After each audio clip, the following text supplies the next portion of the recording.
Hello everyone, welcome back to my YouTube channel science by Deeba. So मैं इस video में आपको क्लास 10th का चैप्टर नंबर 2 डिस्कस करूंगी, जिसका नाम है एसिड बेस एंड सॉल्ट। ये बहुत ही ज़्यादा इजी एक्सप्लेनेशन होगा। नोट्स हमेशा की तरह डिस्क्रिप्शन में होंगे और इसमें मैं फुल चैप्टर कवर करूंगी। ठीक है, सो लेट्स स्टार्ट। सबसे पहले हम जान लेते हैं जो एसिड होता है उसकी फिजिकल प्रॉपर्टी क्या होती है। उसकी फिजिकल प्रॉपर्टी ये होती है कि वो थोड़ा टेस्ट में सॉर होता है, खट्टा होता है, ये सॉल्युबल होता है वाटर में एंड कंडक्ट करता है इलेक्ट्रिसिटी को इन एक्वा सॉल्यूशन में। ठीक है, और जो लिटमस होता है इसमें वो ब्लू से रेड में कन्वर्ट हो जाता है जब अगर वो एसिड है। और इसमें strong acid and weak acid की बात कर लेते हैं। अगर स्ट्रॉन्ग एसिड जब होगा, ये कंप्लीटली डिसोसिएट होता है to hydronium ions in water. मतलब क्या है, जब उसको वाटर के साथ मिलाते हैं तो वो H प्लस आयन को प्रोड्यूस करता है। जो H प्लस आयन होता है ये इंडिपेंडेंटली एग्जिस्ट नहीं करते, तो ये क्या करता है, ये वाटर के साथ जो है रिएक्ट करके हाइड्रोनियम आयन बना लेता है। ठीक है, और ये डिसोसिएट हो जाता है। ठीक है, और अगर वीक की बात करें, ये incompletely dissociated into ions in water. ठीक है, और इसके एग्जांपल देखो क्या क्या है। एक तो सल्फ्यूरिक एसिड है, एसिटिक एसिड है, नाइट्रिक एसिड है, लेमन एंड वेनेगर। ठीक है, ये इसके एग्जांपल है। सो हम लोग नेक्स्ट स्लाइड में देखते हैं। अब हम लोग जान लेते हैं कैसे पता चलेगा कि क्या एसिड है क्या बेस है, कैसे पता चलेगा। तो उसके लिए हमारे पास इंडिकेटर होता है। इंडिकेटर का मतलब क्या होता है, इंडिकेट करना। कैसे इंडिकेट करेगा? सो इंडिकेटर क्या होता है, ये सब्सटेंस होते हैं विच इंडिकेट द एसिड और basic nature of the solution by the colour change. ये किसी भी सॉल्यूशन का एसिड और बेसिक नेचर बताएंगे। कैसे बताएंगे? उसके कलर में चेंज होने थे। ठीक है, तो टाइप्स हम लोग पढ़ लेते हैं। इसके कितने टाइप्स होते हैं? देखो, इसके जो है बहुत सारे टाइप्स होते हैं। कुछ कॉमन टाइप्स है जो हम यहाँ पे डिस्कस करेंगे। ठीक है, so the first one is natural indicator. Natural indicator क्या होता है, ये ऑब्टेन्ड होता है नेचुरल सोर्सेज से, इसलिए इसको हम लोग नेचुरल इंडिकेटर कहते हैं। जैसे लिटमस। लिटमस क्या होता है, ये प्लांट से मिलता है। ठीक है, टर्मरिक यानी हल्दी, रेड कैबेज, चाइना रोज, ये एक तरह के इंडिकेटर। इनको लैब में ले जाके इनसे हम लोग टेस्ट करते हैं कि कौन सा एसिड है कौन सा बेस है। और ये कॉमन नेचुरल इंडिकेटर होते हैं और इनको जो है ये शो करते हैं एसिडिक और बेसिक कैरेक्टर ऑफ सब्सटेंसेस। ठीक है, तो ये बात आपकी क्लियर होगी। अब हम लोग नेक्स्ट स्लाइड में चलते हैं। नेचुरल इंडिकेटर हो गया। देखो यहाँ पे मैंने एक आपको डायग्राम के थ्रू समझाने की कोशिश करी है। Indicator of acids and base. देखो इंडिकेटर में कितने तरीके के, 1 नेचुरल, 2 सिंथेटिक, 3 इज ऑल्फैक्टरी। ठीक है, तो नेचुरल में क्या आपने टर्मरिक एंड लिटमस आपका एग्जांपल हो जाएगा। सिंथेटिक में क्या होगा, methyl orange and phenolphthalein, and इसमें ऑल्फैक्टरी में आपका ओनियन एक्सट्रैक्ट। ठीक है, तो आगे चलते हैं। देखो लिटमस जो होता है ये नेचुरल इंडिकेटर होता है, तो इसमें कैसे होगा। आपके पास देखो दो डायग्राम बने हुए हैं, ये एसिड है और ये आपकी बेस है। ठीक है, अब इसमें क्या होगा, जो लिटमस होगा ये ऑब्टेन होता है किससे, लाइकेन से, प्लांट से हो रहा है। ठीक है, लाइकेन से। जो सॉल्यूशन है लिटमस का इस पर्पल इन कलर, ये पर्पल कलर का होता है। ठीक है, इसका सॉल्यूशन कैसा होता है, purple in colour. Litmus paper जो है कम्स इनटू 2 कलर। जो लिटमस पेपर होते हैं वो 2 कलर में आते हैं। एक आपका आता है ब्लू कलर में, एक आता है आपका रेड कलर में। अब देखो ये आपको दिख रहा है, ये देखो ब्लू दिख रहा है और ये आपका रेड दिख रहा है। ठीक है, डायग्राम में देखो, डायग्राम में मैं दिखा रही हूँ रेड एंड ब्लू। ये ऊपर वाला हिस्सा ये पेपर है, अंदर वाला तो वो सॉल्यूशन में चला गया ना, तो वो अभी बताते कैसे होगा। अब देखो एन एसिड टर्न ब्लू, ये एसिड में आपने लिटमस डाला ब्लू कलर का, तो ये किस में टर्न हो गया, ये आपका देखो रेड कलर में हो गया। तो वही लिखा है कि अगर एसिड में आपका ब्लू लिटमस पेपर जाएगा तो वो आपका रेड हो जाएगा, और अगर यही बेस में आपका पिंक पेपर जाएगा तो वो ब्लू हो जाएगा। ये बात क्लियर हो गई। ठीक है, नेक्स्ट स्लाइड में देखते हैं। टर्मरिक का टेस्ट अब करेंगे। टर्मरिक का कैसे, देखो ये न्यूट्रल, ये देखो एक ये है, एक ये है, ये 3 आपके पास एग्जाम डायग्राम में दिखा रही हूँ। अब अगर जो है टर्मरिक जो है ये अनदर नेचुरल इंडिकेटर, ये भी एक आपका नेचुरल इंडिकेटर है। और इसमें देखो जो टर्मरिक ये कैसी होती है, येलो कलर की होती है, आपको पता ही है। टर्मरिक सॉल्यूशन और paper turns reddish brown with base. Turmeric solution जो है ये, या पेपर जो इसका जो होगा वो टर्न हो जाएगा रेडिश ब्राउन में बेस के साथ। अगर बेस देखो यहाँ पे टर्मरिक है, ठीक है, इसमें जो है बेस अगर डाला जाएगा तो देखो इसने रेड कलर ले लिया। ठीक है, turmeric doesn't change colour with acid, और अगर इसमें एसिड डाला गया तो ये येलो ही कलर रहेगा, ठीक है। और न्यूट्रल है तो जो है उसमें कोई कलर चेंजेस नहीं होगा, ठीक है। ये बात क्लियर हो गई। सो नेक्स्ट स्लाइड में नेक्स्ट इंडिकेटर देखते हैं। Red cabbage. रेड कैबेज में क्या होगा कि ये इसके जूस को लेते हैं रेड कैबेज के, ये ओरिजिनली कैसा होगा, पर्पल कलर का होता है। कैसा पर्पल कलर का होगा, ठीक है। Juice of red cabbage turn reddish, ये रेडिश कलर में हो जाएगा। जो ये पर्पल कलर है ये कन्वर्ट हो जाएगा रेडिश कलर में, किसमें, एसिड के साथ, ठीक है। और जो है ये पर्पल कलर जो है टर्न होगा ग्रीन में, किसके साथ, विद बेस के साथ, ठीक है। इतना याद हो जाएगा। अगर रेड कैबेज के सॉल्यूशन को हम लोग लेंगे तो ये पर्पल कलर का ओरिजिनल होता है, देखो पर्पल पर्पल कलर है, तो ये पर्पल वाला एसिड के साथ जब रिएक्ट करेगा तो सॉल्यूशन पड़ेगा तो ये रेड कलर का हो जाएगा, और जब बेस के साथ होगा तो ये ग्रीन कलर का हो जाएगा। ये बात क्लियर हो गई। सो द नेक्स्ट स्लाइड में हम देखते हैं सिंथेटिक इंडिकेटर। सिंथेटिक इंडिकेटर क्या होते हैं, ये ऐसे इंडिकेटर होते हैं जो सिंथेसाइज किए जाते हैं लेबोरेटरी में, इनको हम लोग सिंथेटिक इंडिकेटर कहते हैं। जैसे इसके एग्जांपल क्या आपके, एक मिथाइल ऑरेंज है, एक फिनोल्फ्थेलीन है, ठीक है। तो सबसे पहले हम लोग मिथाइल ऑरेंज को देख लेते हैं, कैसे क्या करेंगे इसके साथ। जो मिथाइल ऑरेंज होता है, इसके नाम से समझ में आ रहा होगा, ये ओरिजिनली किस कलर का होता है, ऑरेंज कलर का होता है, ठीक है। ये जो है हमारा रेड कलर में आएगा जब एसिड के, देखो यहाँ पे आपको ये डायग्राम में दिखेगा, ये देखो यहाँ पे ये आपका मिथाइल ऑरेंज है, इसमें एसिड की बूंदें पड़ी तो ये देखो ये रेड कलर का हो गया, ठीक है। और ये देखो बेस है तो इसमें बेस की बूंदें पड़ी तो देखो ये ऑरेंज कलर का है, ठीक है। मतलब कि जो ऑरेंज कलर था वो ऑरेंज ही कलर रहा, ये सेम रहेगा, इसमें कोई चेंज नहीं होगा, ठीक है। और न्यूट्रल में भी सेम रहेगा, न्यूट्रल में तो न्यूट्रल होता है, तो वही चीज यहाँ पे लिखी है। जो मिथाइल ऑरेंज है ये क्या करेगा, ये रेड कलर होगा विद एसिड के साथ, और turn into yellow with base, base के साथ जो है ये येलो में हो जाएगा। सो द नेक्स्ट लाइन में देखते हैं फिनोप्थेलीन में देखते हैं। फिनोप्थेलीन में क्या है, इसमें देखो ये एक कलरलेस लिक्विड है, ये व्हाइट कलर का, देखो डायग्राम में देखो ये कलरलेस लिक्विड है। अब इसमें क्या होगा, देखो एसिड डाला गया तो ये वैसे ही कलरलेस ही रहेगा, लेकिन बेस डाला गया तो पिंक हो गया, ठीक है। ये बात याद रखना। फिनोल्फ्थेलीन जो होता है कलरलेस लिक्विड होता है, ये पिंक कलर दे देता है जब बेस के साथ आता है, और चेंज नहीं होता है किसके साथ, एसिड के साथ। Doesn't change in neutral solution, neutral solution में भी कुछ चेंज नहीं होता है, ठीक है। ये बात क्लियर हो गई आपके। इसमें कौन से दो मैंने पढ़ा है, एक आपका मिथाइल ऑरेंज, एक फिनोल्फ्थेलीन, ये सिंथेटिक इंडिकेटर के एग्जांपल है, ठीक है। तो ये भी आपका फिनिश हो गया। अब नेक्स्ट हम लोग पढ़ते हैं ऑल्फैक्टरी इंडिकेटर। ऑल्फैक्टरी इंडिकेटर क्या होते हैं, ऑल्फैक्टरी इंडिकेटर वो इंडिकेटर होते हैं जिसमें जो है उनकी स्मेल में चेंज होता है, बाकी और कलर में कोई चेंजेस नहीं आते। अब इसका एग्जांपल क्या होता है, जैसे अनियन में और वेनिला में हम लेंगे दो, तो अनियन का एक्सट्रैक्ट लेंगे यानी जूस लेंगे एंड वेनिला का, ठीक है। तो अनियन का पेस्ट और जूस लिया, ठीक है।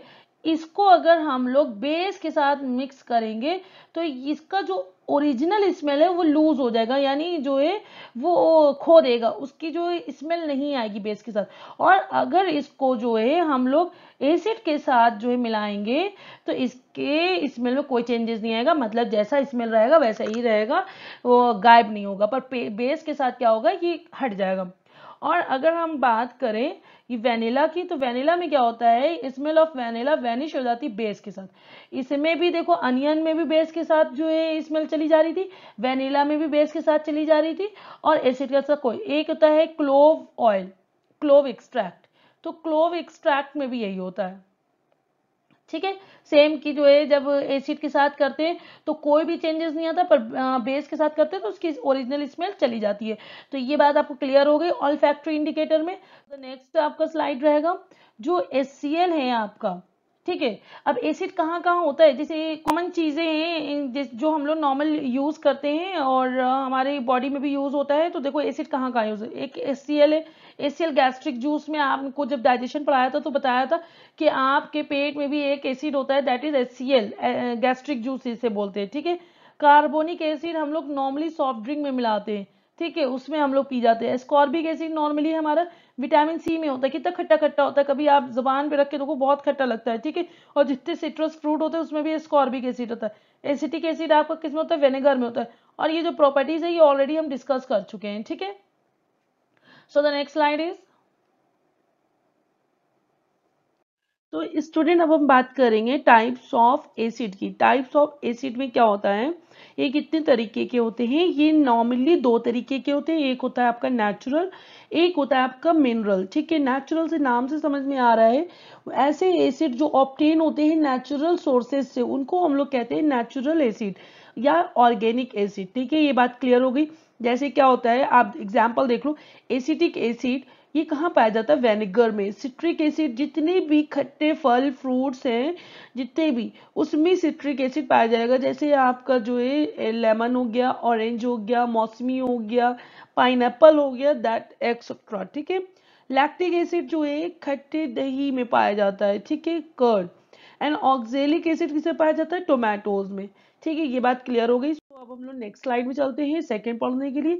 Mineral acid. मिनरल एसिड होता क्या है, ऐसे एसिड जो प्रिपेयर किए जाते हैं मिनरल से, उनको हम लोग मिनरल एसिड कहते हैं। ठीक है, इसके एग्जाम्पल होते हैं, यानी ये मैन मेड एसिड होते हैं या सिंथेटिक एसिड होते हैं, ये इनऑर्गेनिक एसिड होते हैं, इनको हम लोग मिनरल एसिड कहते हैं। जैसे इसके एग्जाम्पल इधर है HCl, H2SO4, HNO3, H2CO3, H3PO4। ठीक है, एक्सेट्रा।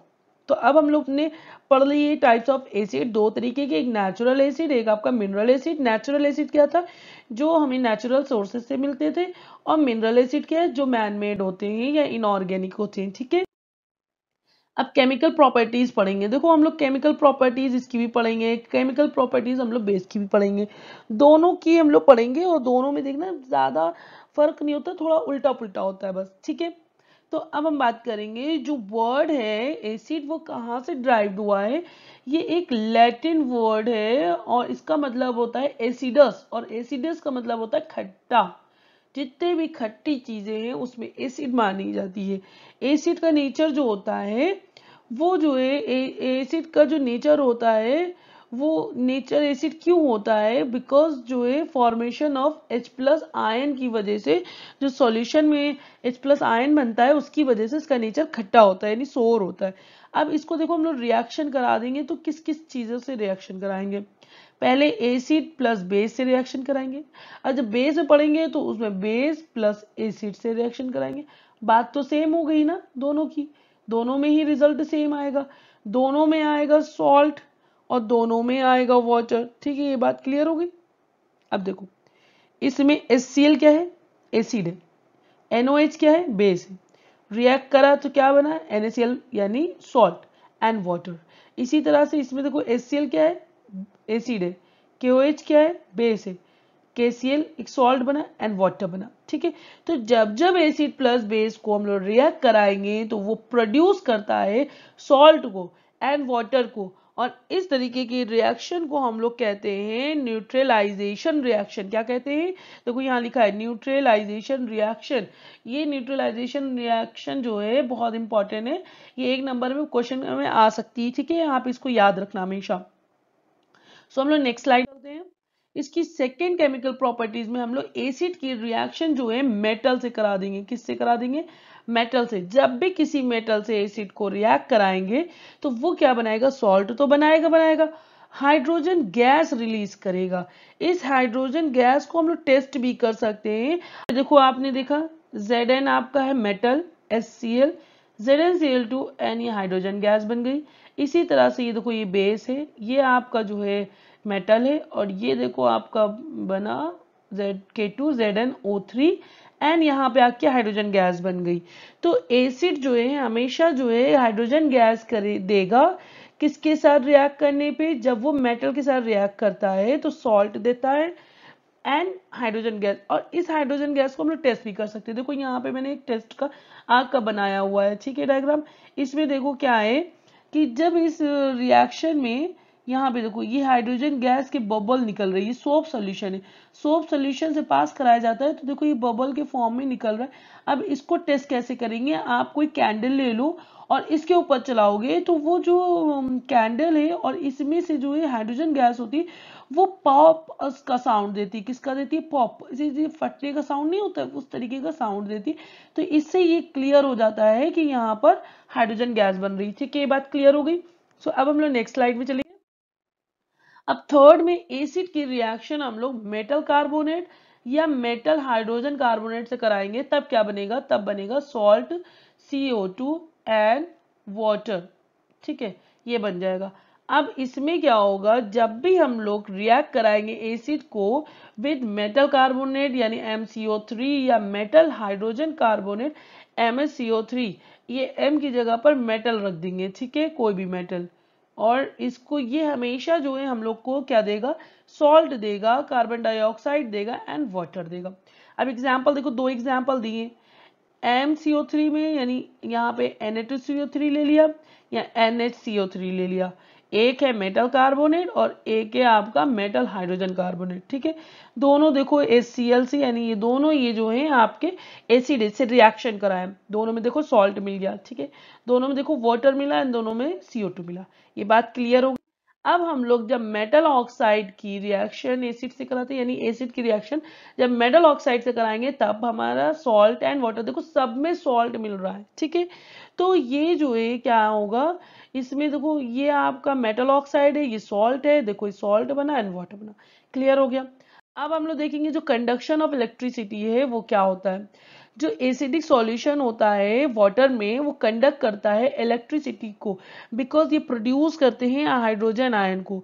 हाइड्रोजन जो आयन होता है वो अकेले एग्जिस्ट नहीं कर सकता, तो ये क्या करता है, ये कंबाइन हो जाता है। देखो हाइड्रोजन आयन है, ये वाटर के साथ कंबाइन हो जाएगा और क्या बनाएगा, ये बनाएगा हाइड्रोनियम आयन। ठीक है, ये बात क्लियर हो गई। अब हम लोग देखते हैं स्ट्रेंथ ऑफ एसिड, एसिड की स्ट्रेंथ क्या है। ठीक है, हम लोग क्या करेंगे कि टेस्ट करेंगे स्ट्रेंथ को। कैसे टेस्ट करते हैं, किसी स्केल के द्वारा। उस स्केल को हम लोग कहते हैं पीएच स्केल। ये हम लोग को बताता है कि कंसंट्रेशन कितना है उसमें हाइड्रोजन आयन का सॉल्यूशन के अंदर। सॉल्यूशन के अंदर हाइड्रोजन आयन ही तो पता करते हैं, तभी तो पता चलता है कि एसिड स्ट्रांग है कि लेस है। तो क्या होगा, इसे पीएच वैल्यू जो होती है एसिड की वो हमेशा लेस देन 7 होनी चाहिए। एसिड की स्ट्रांग एसिड की एसिड की वो हमेशा लेस देन 7 होनी चाहिए। अगर वो लेस देन 7 है तो इसका मतलब वो एसिड है। अब एसिड में strong acid and weak acid पढ़ते हैं। स्ट्रॉन्ग एसिड क्या होते हैं, ऐसे एसिड जो कंप्लीटली आयनाइज्ड हो जाते हैं वाटर में और प्रोड्यूस करते हैं H+ आयन को। इसको हम लोग स्ट्रॉन्ग आयन कहते, एसिड कहते हैं। अब जैसे हाइड्रोक्लोरिक एसिड है, ये वाटर में आयनाइज हो जाएगा और ये H+ आयन देगा। सल्फ्यूरिक एसिड भी ऐसे ही है, ये भी आयनाइज हो जाएगा। एंड नाइट्रिक एसिड भी ऐसे ही है। अब वीक एसिड में क्या होगा, ये पार्शियली आयनाइज्ड होते हैं और ये प्रोड्यूस करते हैं small amount of hydrogen ion, जिसको हम लोग कहते हैं जिसको हम लोग कहते हैं वीक एसिड।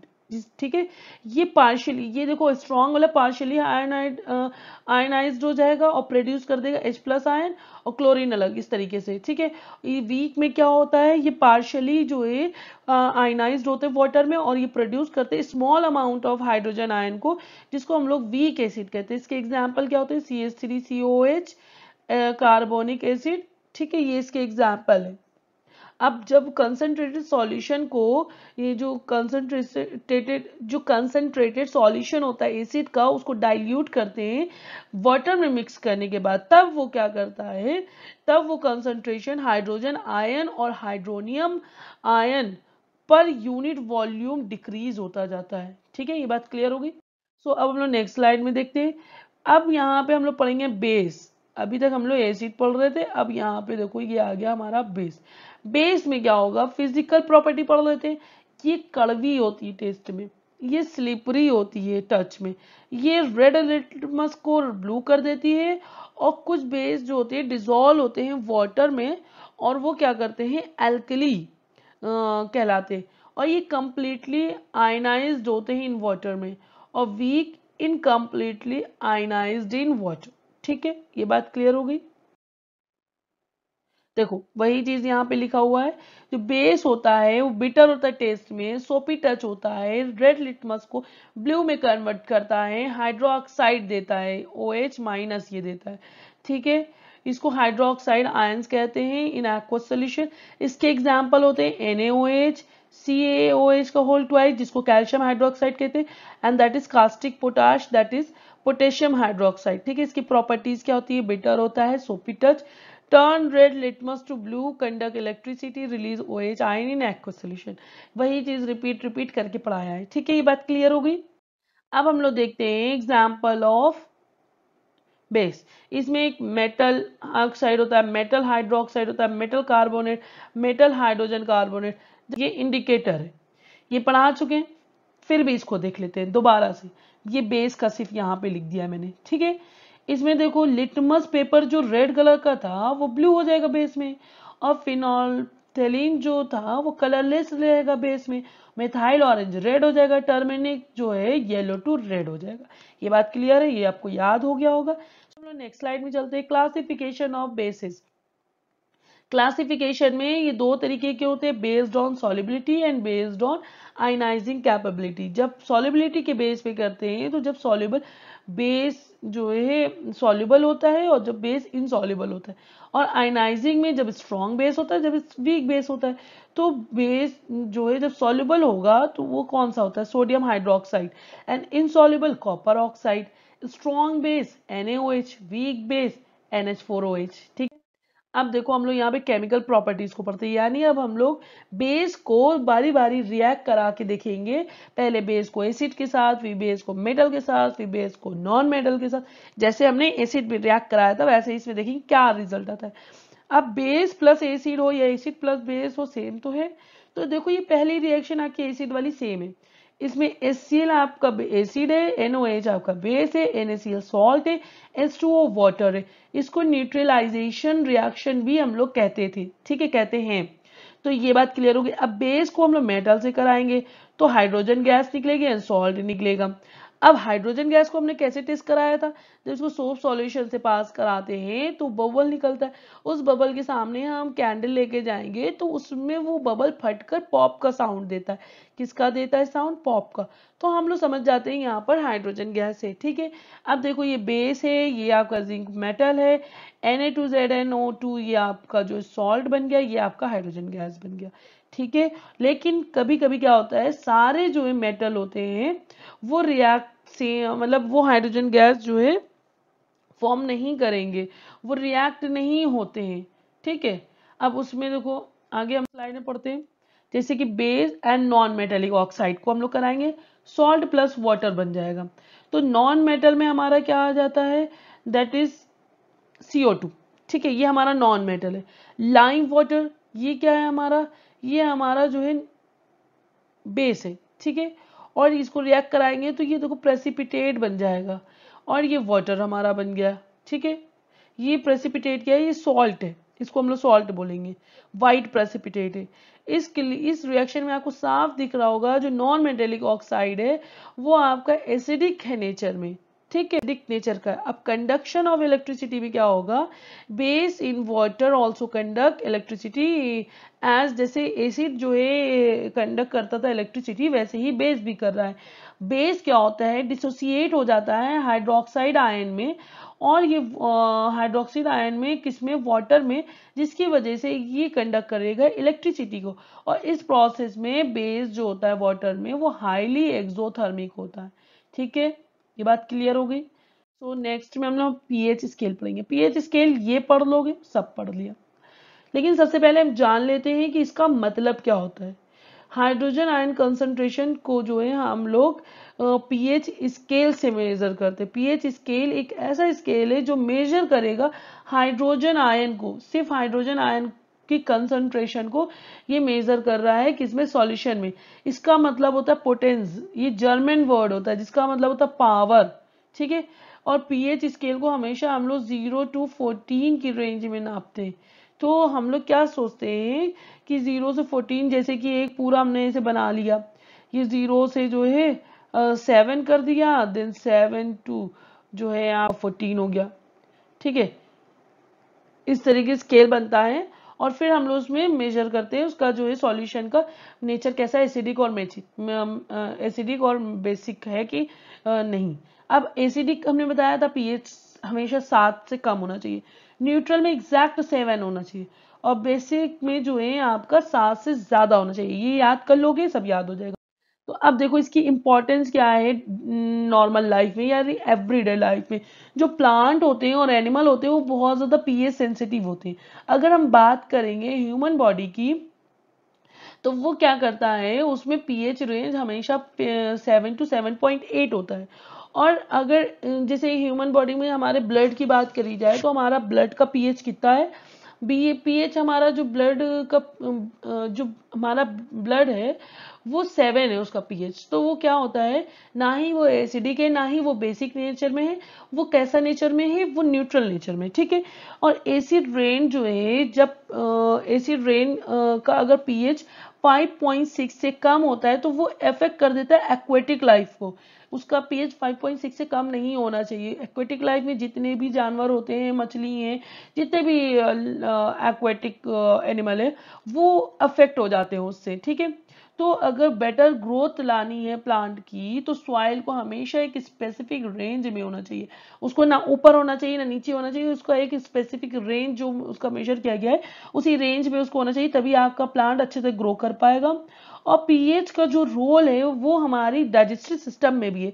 आपने पढ़ा था डाइजेस्टिव सिस्टम में जब स्टमक प्रोड्यूस कर रहा था एचसीएल एसिड को, एचसीएल भी तो एसिड है, तो वो क्या करता था, हमारे फूड को डाइजेशन करने में हेल्प करता था और कोई भी हार्म किए बिना, ठीक है। उसका भी एक स्पेसिफिक पीएच होता है जिसमें वो हमारे अंदर के ऑर्गन को हार्म ना कर पाए, ठीक। अब हम बात करेंगे, अगर हम हमारे मुंह की बात करें तो उसका पीएच जो है 5.5 से कम होता है। Then are to decay start, अगर जो है हमारे दांत का मुंह का पीएच 5.5 से कम हुआ तो वो क्या हो जाएगा, वो एसिडिक हो जाएगा। तो उससे क्या हो गया, हमारे जो दांत होते हैं वो स्टार्ट हो जाते डिके होना। और जब ये क्या होता है, जब हम लोग खाना खाते हैं या कुछ फूड पार्टिकल खाते हैं या शुगर वगर कुछ भी खाते हैं तो वो हमारे मुंह में फंस जाता है या रह जाता है। तो with the help of it bacteria present in our mouth release acid, वो बैक्टीरिया हमारे माउथ में रिलीज करती है एसिड को और ये कॉज कर देती है टूथ डिके को। अब जैसे हम लोग हनी बी की बात करें और आंट की, ये सब क्या होती है, जब डंक मारती हैं तो हम लोग के कुछ पेन होने लगते हैं, इरिटेशन होने लगता है। क्यों? क्योंकि इनमें मिथेनोइक एसिड होता है। कौन सा ये एसिड होता है, वो हमारी बॉडी में रिलीज हो जाता है और जब वो हमारी बॉडी में रिलीज हो जाता है तो हमें इरिटेशन होने लगती है, ठीक है। कुछ प्लांट भी ऐसे ही करते हैं सेल्फ डिफेंस में, वो भी हमें कांटे लगा देते हैं और उसमें भी कुछ ऐसे ही एसिड रिलीज होता है जो हमें इरिटेशन पैदा करता है। अब यहाँ पे देखो जो ऑर्गेनिक एसिड है और उनके सोर्सेस क्या है, एसिड एंड सोर्स, ठीक है।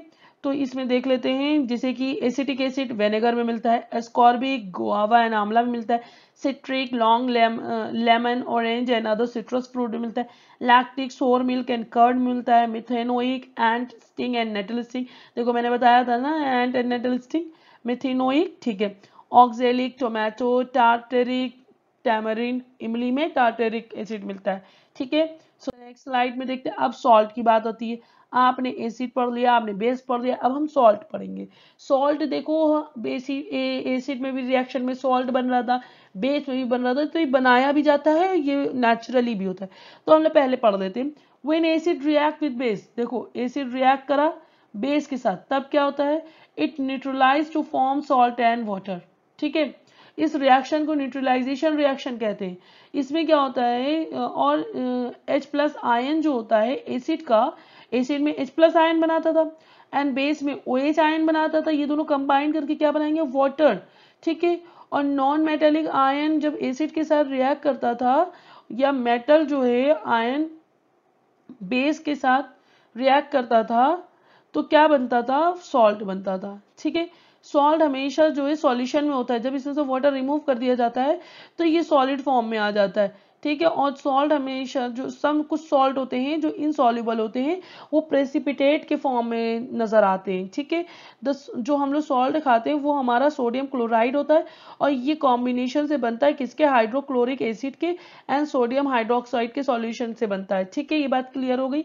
अब हम लोग देखते हैं नेक्स्ट स्लाइड में, जो सॉल्ट होता है वो एसिड और बेसिक और नेचुरल तीन तरीके से हो सकते हैं, डिपेंड करता है strength of acid and strength of base and के कॉम्बिनेशन पे। देखो यहाँ पे लिखा हुआ है, अगर स्ट्रॉन्ग एसिड है और स्ट्रॉन्ग एसिड को देखो, दो पहले ले लिए स्ट्रॉन्ग एसिड, एक स्ट्रॉन्ग एसिड को स्ट्रॉन्ग बेस के साथ रिएक्ट कराएंगे, न्यूट्रल हो गया, दोनों मजबूत है, दोनों में कोई नहीं जीतेगा, कह देना तुम्हारा ना हमारा, हम लोग हो जाएंगे न्यूट्रल, ठीक है। अब स्ट्रॉन्ग एसिड है, बेस वीक है, वीक बेस तो अब बोल नहीं पाएगा, स्ट्रॉन्ग कहेगा मैं ज्यादा पावरफुल हूं, तो मेरे जैसा सॉल्ट होगा, तो ये कहता भैया कर लो वरना मारे जाएंगे, तो ये क्या करेगा, एसिडिक सॉल्ट बना लेगा।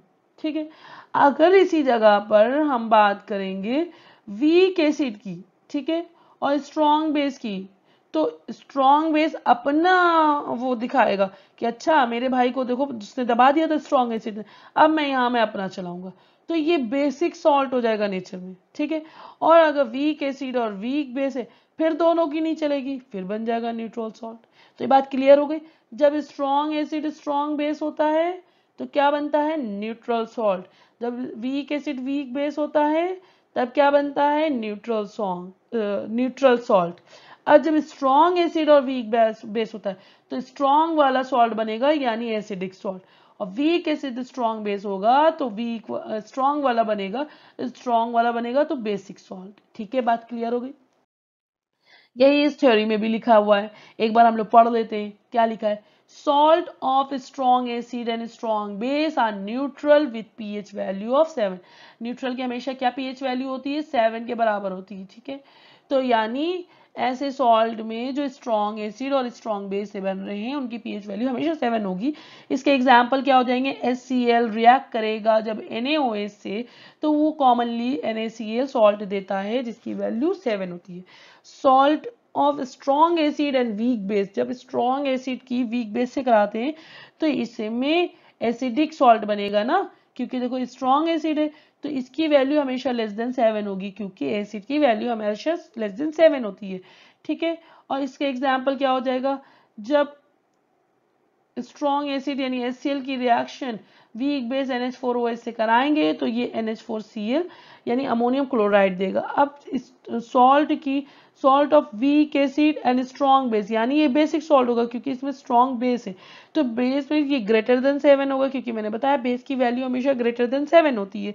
इसके एग्जाम्पल क्या है, NaOH की जब रिएक्शन स्ट्रॉन्ग बेस है कि रिएक्शन जब जो है H2CO3 यानी वीक एसिड से कराएंगे तो ये हमारा Na2CO3 यानी सोडियम कार्बोनेट देगा, और ये जो है ये हमेशा हायर देन 7 होगा। ये बात क्लियर हो गई।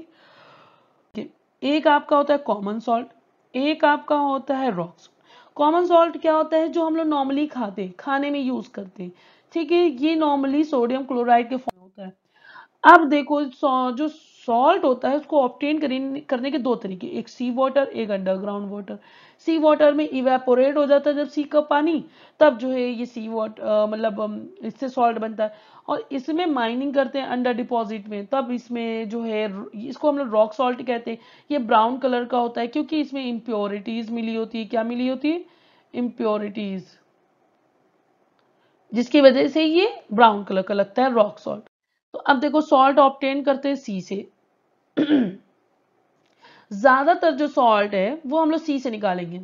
इसमें जो है सोडियम क्लोराइड होता है, वो कैसे ऑब्टेन होता है, इवेपोरेशन ऑफ सी वाटर से, जब वाटर का इवेपोरेशन होता है सी वाटर का। सॉल्ट ऑब्टेन करेंगे अंडरग्राउंड, तो उसमें क्या होगा, जो डिपॉजिट ऑफ सॉल्ट है, जो सॉलिड सॉल्ट है वो फाउंड होता है several part of the world के सेवरल पार्ट्स में पाया जाता है। ये लार्ज क्रिस्टल होता है ब्राउन कलर में, क्योंकि इम्प्योरिटीज इसमें होती है, इसलिए इसको रॉक सॉल्ट कहते हैं। और रॉक सॉल्ट जो है माइंड लाइक कोल होता है। ठीक है, जो सॉल्ट प्रेजेंट होता है नेचुरली वो फॉर्म होता है क्रिस्टलाइन मिनरल में। ठीक है, इस रॉक सॉल्ट और हैलाइट में bygone a dried up bed of rock salt were form the form of large brown crystal. ठीक है, लार्ज क्रिस्टल है because of impurities present on in, इस वजह से वो जो है ब्राउन कलर लिखती है। अब हम कुछ और सॉल्ट पढ़ लेते हैं। ठीक है, एक आका कास्टिक सोडा होता है, इसको हम लोग कैसे प्रिपेयर करते हैं, क्लोर अल्कली प्रोसेस है। इसमें क्या करेंगे, जब आप जो है इसमें NaCl यानी जो है सोडियम क्लोराइड लेते हो, तो क्लोराइड का सॉल्यूशन लोगे, इस पे इलेक्ट्रिसिटी पास कराओगे तो क्या होता है, सोल्यूशन ऑफ सोडियम क्लोराइड, जिसको हम लोग ब्राइन कहते हैं, तो ये कंपोज हो जाता है सोडियम हाइड्रोक्साइड में, और क्लोरीन एंड हाइड्रोजन गैस बनाती है। ठीक है, और हाइड्रोजन गैस को हमने बताया ही आप कैसे टेस्ट कर सकते हो। ये बात क्लियर हो गई।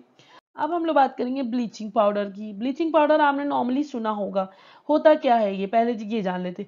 जब जो है आप जो है कैल्शियम हाइड्रोक्साइड को क्लोरीन के साथ रिएक्ट कराते हो, ठीक है, इज अ ब्लीचिंग पाउडर। जब जो है ये CaO जो है ये प्रोड्यूस होता है किसके, जब action of chlorine formed in chlor alkali process on dry slake. जब देखो, जब कैल्शियम हाइड्रोक्साइड है उसको आप लोग किसके साथ जो है ड्राई करते हो, स्लेक लाइम के साथ ड्राई करते हो, ठीक है।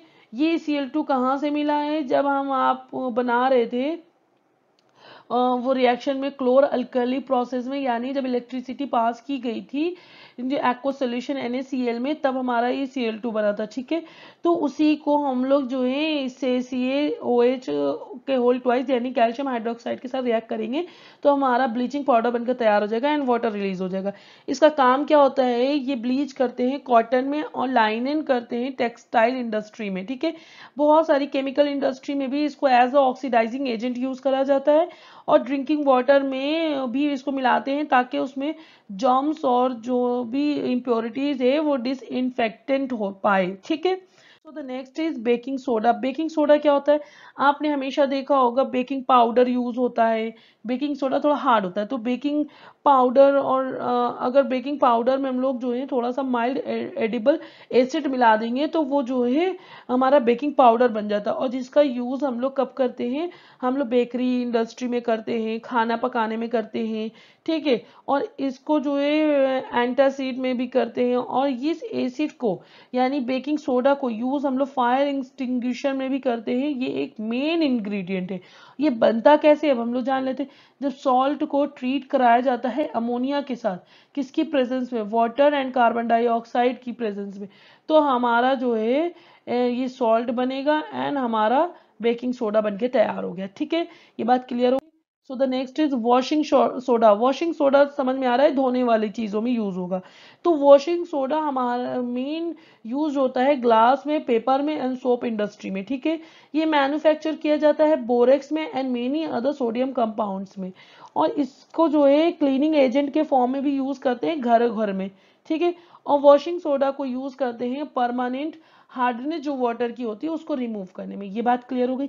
अब ये बनता कैसे है, जब हम लोग ने पढ़ा था कि बेकिंग सोडा कैसे बनते, तो अब उसी बेकिंग सोडा को लेंगे, दोबारा से हीट कर देंगे। हीट करने के बाद हमारा कौन सा प्रोडक्ट बन के तैयार होगा, सोडियम कार्बोनेट बन के तैयार हो गया, वाटर एक्सेस ऑफ वाटर निकला, ठीक है, एंड कार्बन डाइऑक्साइड। अब इसको हम लोग वाटर से दोबारा से जो है इसको कंबाइन करेंगे। जब इसको with water then excess of water, then ये वॉशिंग सोडा आपका बनके तैयार हो गया। वॉशिंग सोडा का क्या फॉर्मूला है, Na2CO3.H2O, ठीक है। ये क्लियर हो गया। नाउ नेक्स्ट में हम लेंगे प्लास्टर ऑफ पेरिस। आपने सुना ही होगा प्लास्टर ऑफ पेरिस का काम क्या होता है। जब किसी भी पर्सन का कोई भी हाथ पैर फ्रैक्चर होता है तो वहां पर जो प्लास्टर लगाया जाता है that is completely off plaster of Paris, ठीक है। इसमें देखो क्या करते हैं, डॉक्टर मेनली सपोर्ट के लिए यूज करते हैं और एक राइट पोजीशन पे इसको मिक्स करते हैं, क्योंकि ये बहुत जल्दी हार्ड हो जाता है ना। ये एक व्हाइट कलर का पाउडर होता है और इसमें मिक्स करते हैं वाटर को। तो ये क्या करता है, जो ये पाउडर है ये सॉलिड मास में दोबारा से चेंज हो जाता है, जिसको हम लोग जिप्सम करते हैं। अब देखो यहाँ पे क्या है, जब हम लोग जिप्सम को हीट करेंगे 373 केल्विन पर, तो ये क्या करता है, ये वाटर मॉलिक्यूल्स को खो देता है, मतलब जो है निकाल देता है, रिमूव कर देता है। और ये बन के तैयार हो जाता है हमारा कैल्शियम सल्फेट हेमीहाइड्रेट, ठीक है। तो इसको हम लोग प्लास्टर ऑफ पेरिस कहते हैं।